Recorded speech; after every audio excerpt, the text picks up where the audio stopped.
Hey guys, and welcome back to this channel. In this video, I'll be showing you guys how you can dress up as a Christmas tree. So you're going to want to just color yourself green.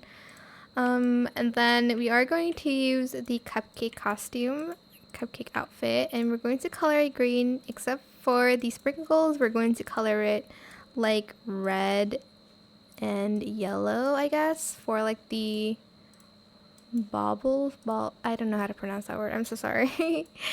Anyways, I'm just going to color it this, and I might color the last one green actually. Then we're going to use this hair, and we're going to color that green as well. Then for the rest of the outfits, we're just going to layer some bits and pieces, like this skirt in green. And then we're also going to, oh my gosh, use this one in green. There's not much of a difference though, but I'm just going to use type 2 and the bow toggle. For the skirt, I am going to use this one and that, and then I think I might layer on some more items here like this. Whoops. And then I don't know if this makes a difference, but I might add on another skirt. Where is it? This one?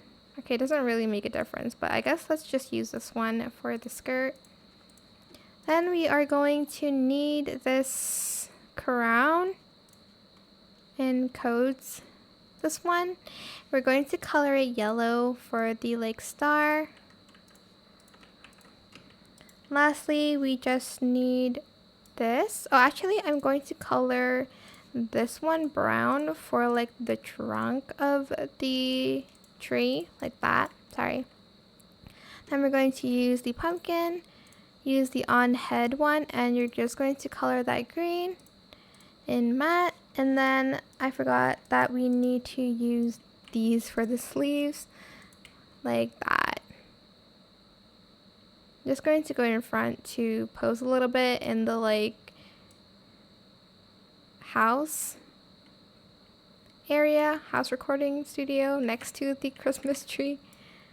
And yeah, that is how you can create a Christmas tree on Dress to Impress. I hope it was helpful for you guys. Don't forget to like, comment, share, and also subscribe to this channel if you haven't done that already. If you have any more questions about this video, just leave it in the comment section down below. I will try my best to answer them all for you guys. And if you found this video helpful, please click the thanks button as well. That is it for this video. Thank you so much for watching. Bye!